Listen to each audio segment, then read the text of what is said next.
I want Gloria Steinem as a friend. So I've not done this before, so you guys are my guinea pigs. But I'm going to start with actually not my story, but another story. I was talking today with a reporter because I published this little op-ed yesterday about the fact that I'm in a lot of debt, which is shocking to everyone that there's debt in America. And it's come up again and again because I'm running for governor of Georgia.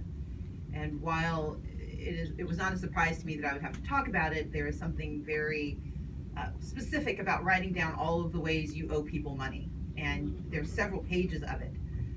Apparently, I've made lots of friends across a range of places. But when I was talking to the reporter, she asked me a bit about it. And there was a story that I remembered that really, for me, encapsulates why I wrote Minority Leader. How many of you watch West Wing? Awesome. So if you remember back to season 2, after Josh was in the terrible accident, there's this episode around Christmas time when he is having this post-traumatic stress reaction.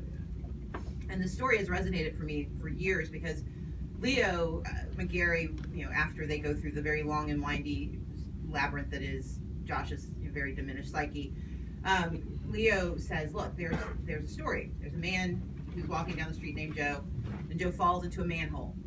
And he yells up to the street top, can somebody help me?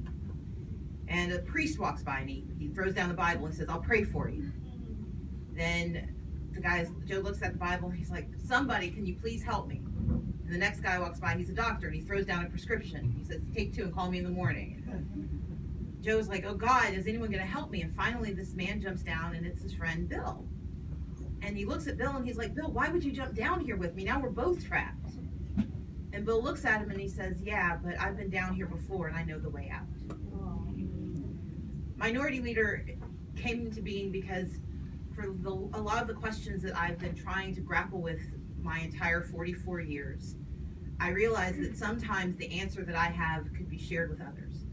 And that whether it's talking about my debt or my ambition, my wants, my needs, my dreams, the things I'm not supposed to have, there's so many people who never get to ask the question, who are so trapped by what they've been told they are, they never know that they have the right to imagine more. And so I want to be the Bill that says, I've been down here before and I know the way out. Because in 25 days, I will stand for office as a Democratic nominee to become the next governor of Georgia.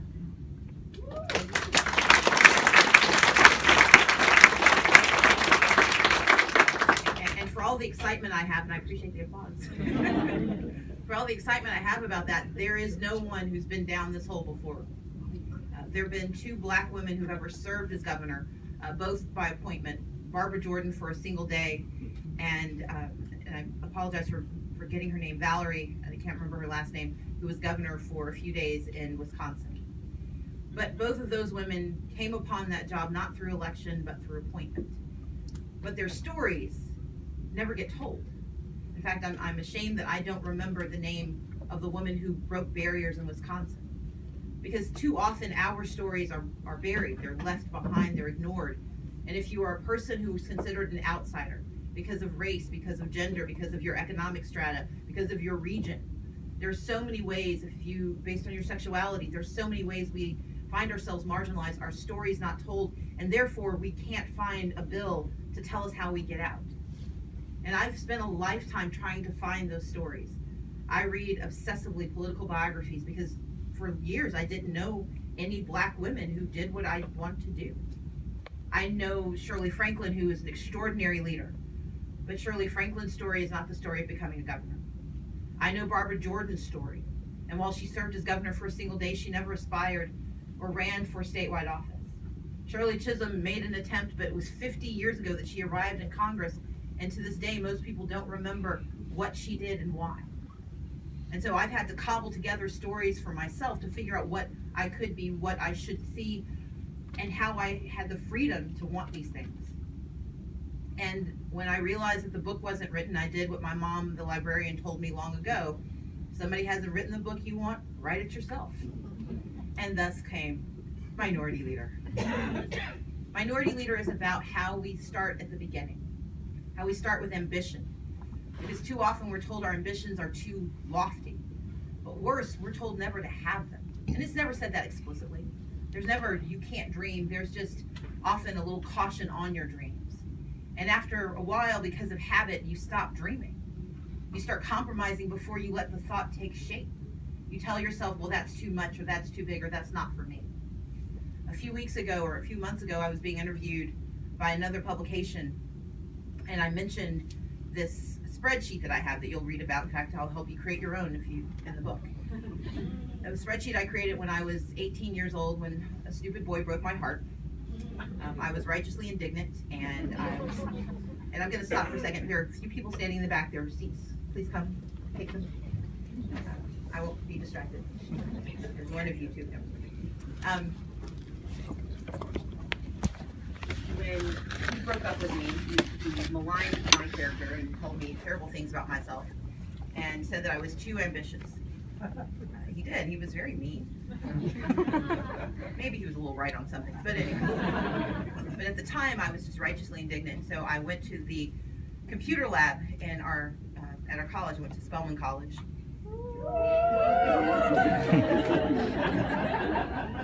So I went to the computer lab. Please. So I went to the computer lab, and I was using something, for those of you of a certain age, you will remember this product. I used Lotus 123. And in the dark of night, started typing out my plans for the next 40 years of my life, because that's as far as I could think. And on that list, I put on there that I wanted to be a millionaire, that I wanted to become the mayor of Atlanta, that I wanted to write novels, and I laid out everything I was going to do. And what I've done for the last 20 years is I update my spreadsheet. It is very methodical, almost, Android-like, but it has helped me organize my path. But it's also helped me clarify my ambition. Because it's hard to dream of things, one, when you don't know what's possible, but two, when you have no way of getting there. And one of the challenges for marginalized communities is we don't have pathways. We don't have roadmaps. We don't have people to follow, because no one's been where we want to be. And so part of it for me is the conversation about how do we imagine more for ourselves if we can't close our eyes and imagine anything. And this book is about how we do that, about how I've been able to chart that path. I've written novels. I wrote 8 romantic suspense novels. Thank you. And they were fun to write. One of them I wrote during law school, so not that law school wasn't fun, but it was about how do I do that. I decided not to be mayor, but I'm running for governor of Georgia. The one thing I've really stumbled on, I haven't figured out the millionaire thing yet, but I'm still working on it. But for each of those conversations, ambition is a part of what drives me. And what I've learned is that I cannot be bashful about declaring my ambition. So in this article in Cosmo, there was a line where they asked me if I wanted to be president. And I said, yes, it's on my spreadsheet. But not until 2028. That quote made it to the front. It was the headline of the story from Cosmo, and the Republican Governors Association gasped in shock and dismay that I would be so nakedly ambitious. And there was this onslaught of how terrible for this woman who's running for this office to think that she should have more than that. And to me, the conversation was the wrong one. Why shouldn't I imagine more? Why wouldn't you want me to imagine more? And the reality is we are too often taught that our ambitions are wrong if they exceed someone else's expectations of us. And while I talk about this for a minority community, it's true for everyone. Until we own our authority and our power and our right to want more, we're always going to settle for less. But what couples with ambition is something that is very real, and that is fear. We are told not to be afraid from very early on. We're taught to be afraid of fear. We're taught to dismiss it, to ignore it, to treat it as a weakness. And I see it as a strength, because if you don't know what you're afraid of, you're about to get in trouble. Fear comes from a place of warning. It's your psyche telling you something's out there. Sometimes you are paranoid because they are after you. But the issue is, how much power do they have to stop you? But you can't figure that out if you never allow yourself to engage the initial conversation. And so I want to talk about fear, because fear is real. There is a real fear for me when I decided to stand for office, to tell people about my debt. Because there are those who, and they've told me so on Twitter very, very aggressively, will never vote for me now because I don't have money. And that's harm. That's harmful, and it sometimes is shameful, because it makes me worry that somehow the decisions and choices I've made disqualify me from the things that I want. And there's sometimes internalized fears. Am I not good enough for this? Or the fear that I am both good enough and not enough, because I can do the job, but what if I make a mistake and I ruin it for everybody else? Those fears are real and resonant, and they hold us captive. And sometimes the paralysis is impossible to break through. But one of the things about fear is that once you confront fear, you can befriend it. You can turn it into an early warning system. Not one that you ignore, but one that lets you know when you're starting to stray from where you want to be. And I think it's a critical piece of how we find power and hold it. And then I talk about money, because money is a big part of everything. Money controls almost every conversation we have from the moment we get to this earth. Money matters. And I'm very, very comfortable with the notion that I have been poor for a really long time. I've gotten very good at it. Because even when you have money, sometimes poverty is just around the corner. Because there's a very big difference between income and wealth. And a lot of us have good incomes, but we have never seen wealth. And until we understand the difference, we can't confront it. And the reality is, for those of us who have income but not wealth, our income is not our own. I was reading a response to something I'd written, and someone said, yes, when you get that first good job, what you hear in your community is, we all got this job. And that income that was for you now becomes the income for your families. And if you're a woman, the expectation is that your income will be supporting everyone and everything. But it is layered with some impediments, because if you're a woman, your income is, up to, usually at least 20% less than the guy who has the same job. If you're a woman of color, it can be half as much. And the reality is, it's never going to stretch as far, because the number of people who rely on it grow exponentially as you move forward. But again, letting that conversation stop us from trying to achieve power is wrong, because real people have real lives, and we have obligations to understand and contextualize money and its power very early on. But one of the challenges is we don't talk about money. The conversations we refuse to have in our families: money, sex, politics, religion. When you don't talk about things, they take on this aura of power and oppression. And for so many of us, because we never talked about money, we don't know what to do with it when it shows up. We don't know how to handle it when we mess up. And then we stop ourselves from trying more things because we're afraid to fail. And because we don't have the freedom to fail, because money matters and those mistakes matter. For me, the opportunity in 2018, in the midst of what sometimes seems like being trapped in, a dystopian novel on page 200 every single day, is that we have a little bit of time to think about other things, what we will do when the apocalypse is over finally.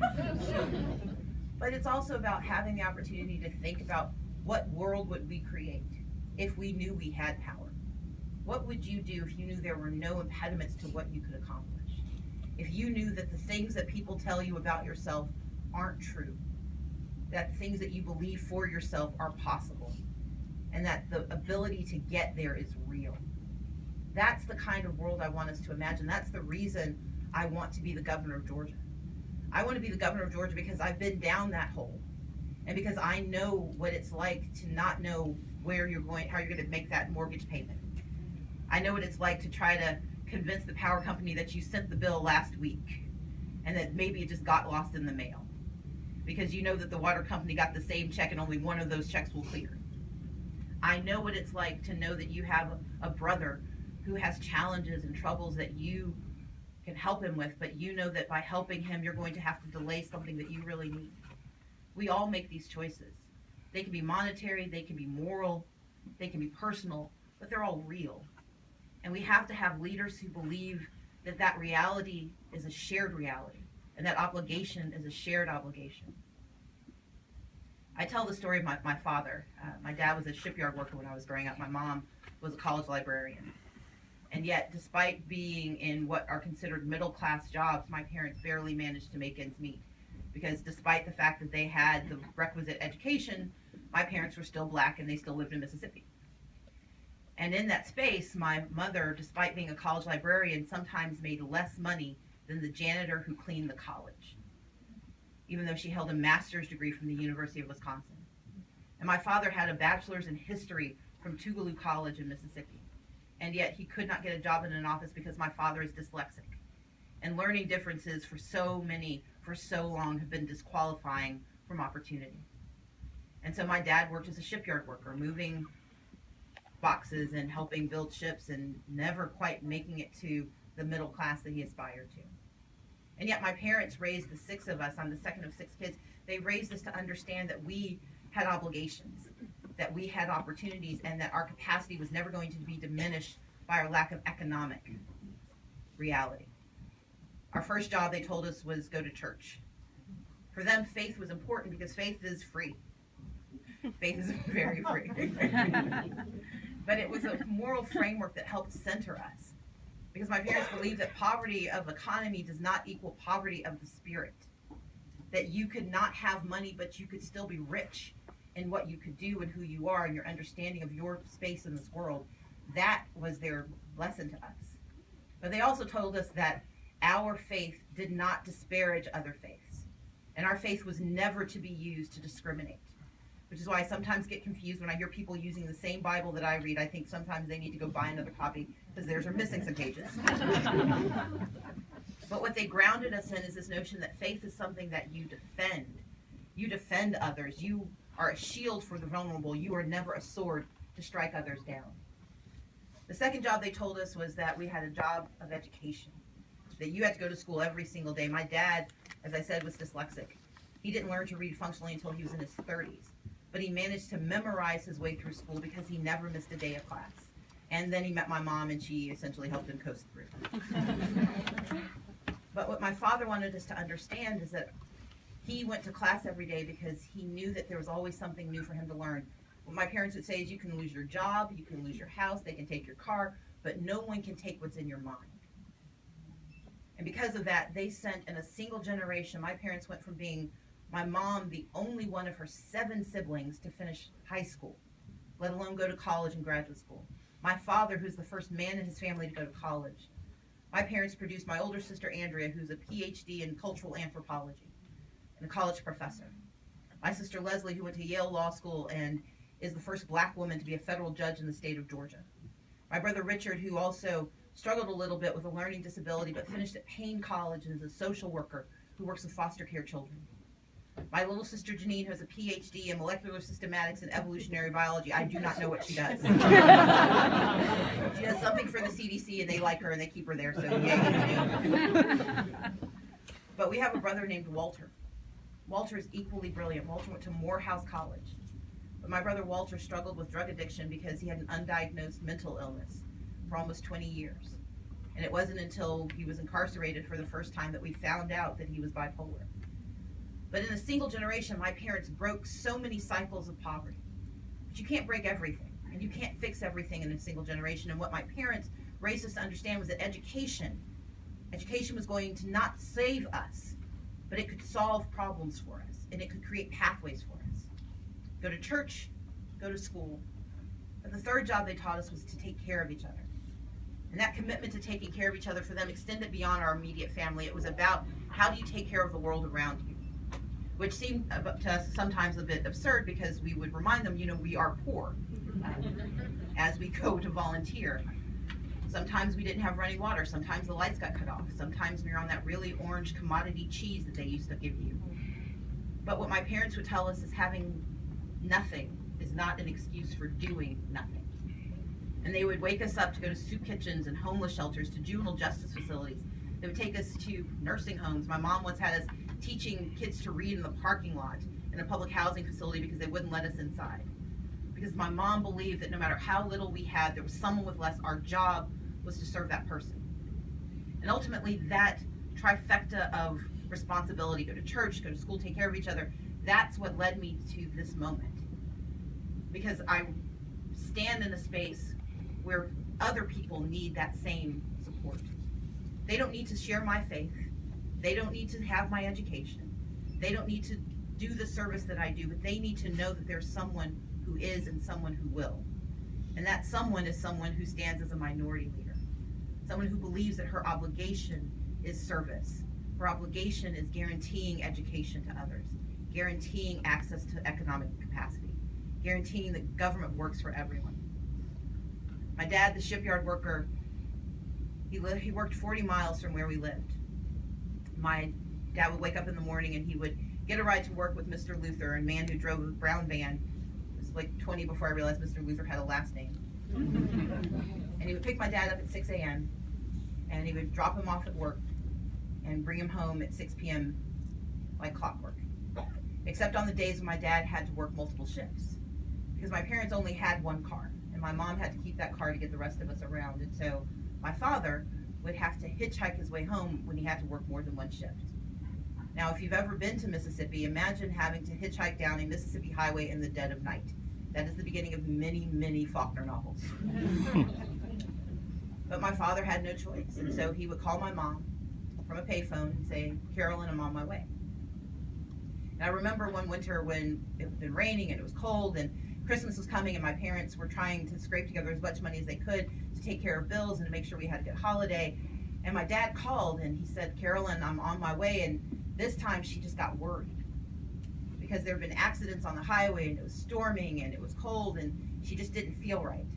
And it was 2 a.m, so she came and woke us up, my older sister Andrea and myself, and she told us, "Go get your younger siblings and get in the car," because we were going to go find my dad. So we get in the car and we go driving down Highway 90 looking for my father in the rain, and Andrea sees him through one of the windows. My mom pulls over to the side of the highway and my dad gets in the car and he's wet and he's shivering. And my mom looks at him and she's like, "Robert, where is your coat? Did you leave it at the shipyard?" And my dad said, "No, I gave it to a homeless man on the beach." Now, Andrea and I braced for the explosion because in our family, if you lose a sock, you need to have a ransom note. And my father's given away his only coat. But my mother doesn't yell. She doesn't chastise him. She just nods and says, "Oh, okay." She turns the car around and we get back on the highway and we start heading home. And in the midst of this minor miracle, I look at Andrea and she looks at me and we're trying to figure out what just happened. And she looks at me and I look at her, I'm like, "You're older, you ask." And so she leans forward and she looks at my dad and she's like, "Daddy, why would you do that? Why would you give that man your only coat?" My dad turns around and he looks at us and he says, "I gave him my coat because when I came upon that man on the beach, he was alone. And I knew when I left him there, he would still be alone. I could give him my coat because I knew you were coming for me. With Minority Leader, I'm coming for all of us because we have a job to do." Thank you so much.